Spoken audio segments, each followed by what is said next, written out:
Amém. Abra a Bíblia, a palavra de Deus, no Evangelho do Senhor Jesus Cristo, segundo escreveu Mateus. No capítulo 16, nós temos 4 livros como referência de evangelhos, anunciando o mesmo evangelho. Existe só um evangelho, o Evangelho de Jesus, mas escrito para destinatários diferentes, por isso temos 4: Mateus, Marcos, Lucas e João.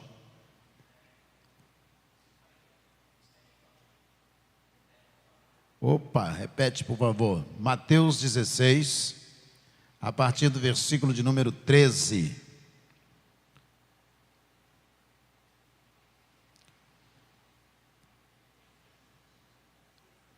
Naquele Mateus 16, 13. Ali tem 13 1, né? Agora foi. Indo Jesus para a região de Cesareia de Filipe, perguntou a seus discípulos: quem os outros dizem que é o Filho do Homem? E eles responderam: uns dizem que é João Batista, outros dizem que é Elias, e outros dizem que é Jeremias ou um dos profetas. Ao que Jesus perguntou: e vocês, quem dizem que eu sou? Respondendo Simão Pedro, disse: o Senhor é o Cristo, o Filho do Deus vivo. Então Jesus lhe afirmou: bem-aventurado é você, Simão Barjona, porque não foi carne e sangue que revelaram isso a você, mas meu Pai que está nos céus. Também eu lhe digo que você é Pedro, e sobre esta pedra edificarei a minha igreja, e as portas do inferno não prevalecerão contra ela. E eu lhe darei as chaves do reino dos céus. O que você ligar na terra terá sido ligado nos céus, e o que você desligar na terra terá sido desligado nos céus. Então Jesus ordenou aos discípulos que não dissessem a alguém que ele era o Cristo. Amém? Vamos orar? Senhor, muito obrigado, ó Deus, porque aprendemos a amar a igreja e amar ser igreja. Pedimos que tu venhas, ó Deus, colocar no coração de cada um de nós, ó Deus, a palavra desta noite ministrada pelo Espírito Santo do Senhor. É a nossa oração em nome de Jesus, o nosso Senhor. Amém. Amém? Amém, amém, amém. Jesus reúne os discípulos e ele resolve fazer uma pergunta aos discípulos. Jesus pergunta aos discípulos assim: o que estão falando aí a meu respeito, aí ao redor, aí por Cesareia? Queria saber o que eles estão falando a meu respeito. E aí, olha, Senhor, uns estão dizendo que o Senhor é Elias, outros estão dizendo que o Senhor é João Batista, outros estão dizendo que o Senhor é um profeta que ressuscitou dentre os mortos, que é Jeremias. E aí havia uma confusão na cabeça do povo a respeito de Jesus. E Jesus pergunta aos apóstolos, eles estão dizendo, informando o que as pessoas estão conversando. Jesus poderia pensar o seguinte: vamos trazer para o nosso dia, olha, vamos alugar um canal de televisão, um espaço, vamos fazer um culto para todo mundo ficar sabendo quem eu sou. Eu vou anunciar que todo mundo tem que saber quem eu sou. Jesus, ao invés de continuar perguntando o que estavam pensando lá fora, disse: e vocês que estão comigo, têm andado comigo, quem vocês imaginam que eu sou? E aí Simão, o apóstolo, olha para Jesus e diz: para nós aqui o Senhor é o Cristo, é aquele que nós estamos esperando, que vem salvar Israel. O Senhor é o Cristo de Deus, é o Filho do Deus vivo. Para nós o Senhor é o Cristo. E aí Jesus olha para o apóstolo Pedro e diz: também digo que tu és Pedro, e sobre esta pedra, sobre esta afirmação, sobre esta declaração, eu vou fundar a minha igreja. Eu vou inaugurar a minha igreja. Qual é a importância dessa declaração no capítulo 16, na conversa entre Jesus e o apóstolo Pedro? Quando Pedro diz, para nós o Senhor é o Cristo, Jesus diz, tá bom, então eu vou organizar a igreja a partir dessa declaração.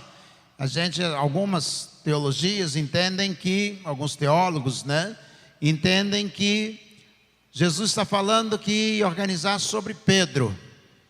Ia ser um desastre. Porque poucas páginas na frente, Pedro já está negando Jesus. Você imagina se Jesus disse, sobre você, eu vou organizar a igreja, e daí a pouco o apóstolo Pedro diz, não, eu nem sei quem é esse homem. Claro que não é sobre Pedro, mas sobre a sua declaração. Jesus diz, sobre esta declaração de que eu sou Cristo, de que eu sou Filho de Deus, eu vou organizar a minha igreja. E aí nós escolhemos para este ano o tema, Amo Ser Igreja. O tema geral para a igreja, o ano todo de 2024, Amo Ser Igreja. Então a pergunta inaugural nessa série de pregações que nós voltamos para fazer, a pergunta inaugural, a primeira pergunta é, o que é uma igreja? Eu amo ser igreja.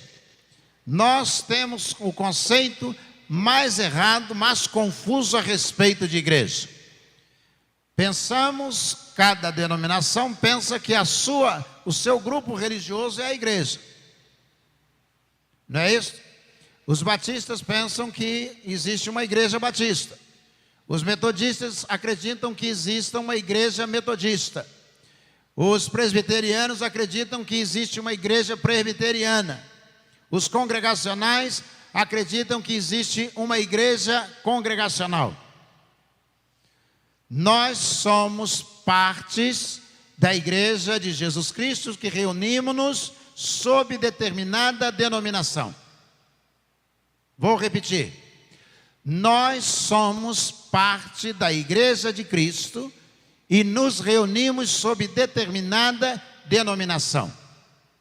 O que é uma igreja? Igreja é um grupo de pessoas convertidas a Cristo Jesus, biblicamente batizadas, que se reúnem com um propósito específico de glorificar e exaltar e propagar o nome de Deus. Esse é o conceito de igreja. Vou repetir. Igreja é um grupo de pessoas convertidas e biblicamente batizadas que se reúnem com um propósito específico de propagar, exaltar, glorificar o nome de Deus. Isso é uma igreja. Então, o nome em cima daquele grupo que se reúne aqui na Paulo Barbosa é Batista.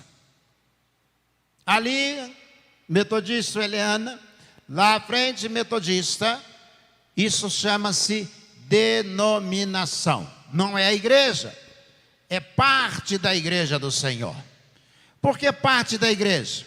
Porque você pode ser membro de uma chamada igreja, uma denominação, e não ser salvo por Cristo Jesus. No dia do juízo final, muita gente vai ficar de fora. Ah, pastor, não fala isso, não sou eu não, foi Jesus quem disse, nem todo aquele que me diz, Senhor, Senhor, entrará no reino dos céus. Mas muitos me dirão naquele dia, Senhor, em teu nome nós profetizamos. Profetizar é a ação específica da igreja. E eles profetizaram, e Jesus disse, não, vocês estão de fora. E muitos dirão, Senhor, mas em teu nome nós expulsamos demônios. E Jesus disse, e eu vou dizer, não, vocês estão de fora. Porque essas ações, embora sejam exclusivas da igreja, a pessoa pode realizá-la não sendo membro da igreja. É possível que alguém seja uma profetisa ou um profeta e não seja do reino de Deus? É possível, foi Jesus quem disse isso. É possível que alguém possa estar anunciando o evangelho e não seja do reino, pertença ao reino de Deus? É possível, foi Jesus quem disse isso. Mas em teu nome nós evangelizamos. Jesus disse, eu não conheço você. Você não faz parte deste reino. Nós estamos vivendo um tempo em que as pessoas estão fazendo uma confusão, achando que tudo é igreja e que qualquer coisa é igreja. Eu vi esses dias, já não foi a primeira vez, mas uma pessoa no Facebook oferecendo sermões prontos para os pastores pregarem. Vou repetir: esboços de sermões prontos. Basta você fazer o depósito, a pessoa envia os esboços de sermões. Até onde eu sei pelas Escrituras Sagradas, quem dá sermão ao pregador é o Espírito Santo. E eu acho que o Espírito Santo não está no Facebook vendendo o sermão. Pode ter certeza disso. Mas por que nós vivemos essa realidade? É porque é tanta gente ordenada ao ministério que não é vocacionada e uma confusão muito grande a respeito da igreja, que o indivíduo precisa comprar um esboço de sermão pronto para ele pregar, porque ele não recebe de Deus a mensagem que ele teria que pregar. Então, igreja não é um ajuntamento comum de pessoas. Jesus está com os discípulos dizendo assim: o que estão dizendo aí fora a meu respeito? Ou seja, lá fora eles estavam falando a respeito de Jesus. Em outros lugares, eu não estou fazendo referência a uma denominação específica, não precisa apontar o dedo.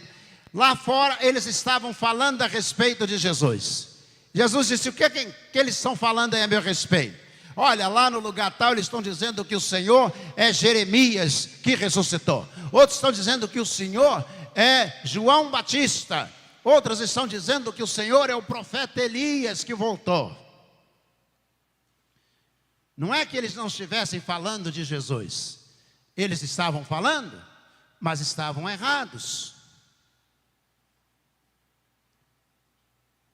É preciso que nós nos preocupemos em saber se nós somos ou não igreja. Fazemos ou não parte da igreja do Senhor Jesus. E aí Jesus, percebendo que estava havendo uma confusão muito grande lá fora, que tudo estava errado, Jesus disse: e aqui dentro? O que vocês estão dizendo a meu respeito? E o apóstolo Pedro disse: nós estamos aqui, eu estou convicto de que o Senhor é o Cristo, o Senhor é o Filho do Deus vivo. Jesus disse: então, vamos fundar a igreja. Uma igreja é aquela que reconhece que Jesus Cristo é o seu Senhor. A igreja, ela só é igreja quando ela está sob o senhorio de Jesus Cristo. Porque nós aprendemos pela palavra de Deus, em especial pelo apóstolo Pedro, que Jesus Cristo é a cabeça da igreja. Vou repetir: Ele é a cabeça da igreja. E nós somos o corpo da igreja. A cabeça dá os comandos, ou atividade elétrica cerebral, para que o corpo se movimente, a boca fale, os olhos consigam enxergar, as pernas se movimentem, o coração possa bater. Todos os movimentos, eles estão em sintonia com a ordem que vem do cérebro. Jesus é a cabeça da igreja. E a igreja não pode fazer coisa alguma que não esteja em sintonia com aquilo que o cérebro, a cabeça, está mandando. Então não é porque se reúne, porque canta e porque bate palma, faz parte do corpo de Cristo. Faz parte porque está sob o comando da cabeça que é Jesus. Não importa se aqui, ou se em Zimbábue, ou se em Angola, não importa se alguém lá se dirige para o outro e diz: Ikisi Ukusakomuná, que Deus abençoe você. Se Deus está comandando aquele grupo que está lá, se Jesus Cristo é a cabeça daquele grupo, aquele grupo faz parte do corpo de Cristo Jesus, o nosso Senhor. Qual é a vantagem da declaração do apóstolo Pedro? Porque ele faz essa declaração no capítulo 16 e vai voltar a dizer que Jesus é a cabeça da igreja. Qual é a vantagem? Por causa do comando. Você algum dia já acordou e o pé disse, não, vai para a igreja que eu não vou não. E o cérebro diz, você tem que ir, ele diz, não vou. Paulo escreve aos Coríntios falando sobre isso. Qual dia, você imagina, por exemplo, que você acorde e o cérebro diga assim ao coração, ei coração, o que está acontecendo contigo? Ele disse, resolvi parar, ou pelo menos hoje eu vou descansar. E aí o cérebro diga, não, você tem que funcionar. Você é quem bombeia 12 litros de sangue para o corpo todo. Você oxigena todas as células, trilhões de células são oxigenadas por você. Você tem que trabalhar. Hoje eu não vou trabalhar não. Parei. A cabeça manda no corpo todo. Todo. Eu acordo, para mim não faz diferença. Hoje eu acordei, eram 2h43 da manhã. Dormi, acordei, me senti bem, eu levanto. Não faz diferença. Aí faz o quê? Se eu não vou conseguir dormir, vou comer. Né? Levanto, frito ovos, né? Coloco os pães. E que é coisa melhor do que comer? Melhor do que dormir é comer. Então, não consigo dormir, já levanto. Porque quando o cérebro desperta, imagina o corpo dizer, vou ficar na cama. Ele disse, não, vai todo mundo junto para a cozinha, vamos lá, a mão pega ali, pega a frigideira, coloca o azeite na frigideira, liga lá o fogo, vai caminhando até o saleiro, pega o saleiro, lá para diante do saleiro para a mão pegar, a mão pega. Depois que todo mundo faz todas essas coisas, aí a boca come. Irmãos, nós somos o corpo, quem manda é Jesus. E se a gente está em sintonia com o cérebro, a gente pode dizer, eu amo ser igreja. Amo ser igreja, fazer parte da igreja. Porque quando Jesus, ele vai dizer, eu sou aquele que vai instituir a igreja, que está instituindo a igreja, que a igreja vai começar a partir da declaração de que eu sou o Cristo, ele está dizendo, eu vou mandar nesse negócio aí. Eu me lembro de um meme que tem lá em casa. Nós estávamos viajando em férias e uma criança entrou no ônibus e começou a fazer a pirraça, lá onde a gente fica, os ônibus circulam dentro do resort. E aí estava sentado no ônibus, a criança entrou e começou a fazer pirraça. E a mãe falou, meu filhinho, não faz isso não. E a minha criança lá falando e distratando a mãe. E ele virou para a mãe e falou, mãe, quem é que manda nessa viagem? E a gente até hoje em casa lá, quando alguém fala, não vou fazer assim, a gente vira um povo e fala assim, quem é que manda nessa viagem? Quem é que manda nessa viagem? Ah, filhinho, você manda na viagem, o motorista que manda na viagem. Né? Irmãos, Jesus disse para o apóstolo Pedro, olha só, eu vou instituir a igreja. E quem é que manda na igreja? Ele disse, o Senhor é o cabeça. Jesus disse, Celso, você tem que orar. Então eu vou orar. Celso, você tem que evangelizar. Então eu vou evangelizar. Ô Celso, você tem que cantar. Então eu vou cantar.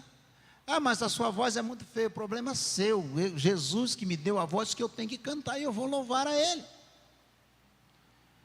Porque Ele é o cabeça. Eu amo fazer parte da igreja, amo ser igreja, fazer parte deste corpo, porque o cabeça que me comanda é Jesus. É Ele quem nos comanda. É Ele quem manda em nós. É Ele quem emite atividade elétrica. O cérebro faz isso. Meu braço está aqui parado, o cérebro manda atividade elétrica cerebral e ele levanta aqui, ó. A perna levanta aqui com a maior facilidade e o cérebro está mandando atividade elétrica e mandando que ela se movimente.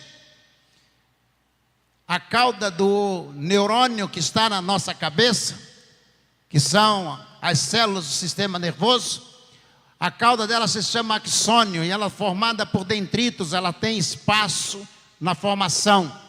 E a gente vai envelhecendo e entre os dendritos começa a perder energia, atividade elétrica cerebral não coordenada. E o que acontece com a mão, enquanto a gente perde essa energia por causa da falha entre os dendritos, ela começa a se movimentar sozinha. Ah, é por isso que eu tenho tremor? É. Vai envelhecendo, perde energia, atividade elétrica cerebral, o músculo começa a se movimentar sozinho. E aí atrapalha segurar um copo, atrapalha fazer algumas coisas. O apóstolo Pedro disse: o Senhor é quem manda a gente fazer as coisas. Mas a gente não faz sozinho, o Senhor é quem dá energia para a gente realizar as coisas. Então Jesus disse: canta. Tá bom, Senhor, eu vou cantar. Ele disse: olha, você está precisando de um dom, eu vou te dar um dom para você cantar. Evangeliza, e você vai lá todo durão, sem graça, sem saber o que vai fazer, mas está lá disponível, lá na esquina, com folheto na mão, ou batendo de porta em porta, ou falando no trabalho, onde você estiver. E aí Jesus disse assim: olha, eu vou te dar um dom do evangelismo, você vai evangelizar, eu vou te dar atividade elétrica para que você possa funcionar melhor. Tem crente perdendo energia. Deus dá energia, mas ele está perdendo. E a vida dele é só um tremor, a vida espiritual. Por quê? Porque ele não consegue aproveitar as oportunidades que Deus está dando. Amo ser igreja. O sermão de domingo pela manhã, você que está aqui ou está em casa, eu estava curioso eu sempre ouvi falar que Herodes mandou matar todas as crianças. E a coisa é tão imbecil que eu resolvi pesquisar durante as férias. Férias servem para isso, para a gente estudar. Resolvi pesquisar durante as férias. E o sermão de domingo pela manhã vai falar sobre isso, mas só para que você possa entender. Herodes, ele é de uma família de 4 irmãos, é da região de Idumeia, sul da Arábia, e os idumeus foram convertidos por obrigação, quando Antípatra, ele invadiu, tomou e determinou, quem não quisesse se tornar judeu seria morto, e adivinha o que aconteceu? Todo mundo se tornou judeu, inclusive Herodes. Ele tinha 3 irmãos, Salama, Yosef e Faisal. Ele é o único que tem nome grego, os outros 3 são árabes. E ele vai assumir aquela região. Ele tem 5 filhos, ele se desentende e ele mata os 5 filhos. Ele se casou 10 vezes e a mulher que ele mais gostava, ele matou esganada. Quando você lê a biografia dele, você consegue entender por que ele mandou matar todas as crianças. Porque para ele, isso não fazia diferença. Um homem capaz de matar os 5 filhos e a mulher por quem ele era mais apaixonado, não faz diferença. Mas Deus manda Jesus nesse tempo. Com esse rei Herodes, o tetrarca, o grande Herodes, é nesse tempo que Deus manda Jesus. E eu, por causa disto, amo ser igreja, porque Deus, num dos piores momentos da futura Palestina, Deus vai enviar Jesus, porque Ele nos amou primeiro, e por isso nós amamos ser igreja.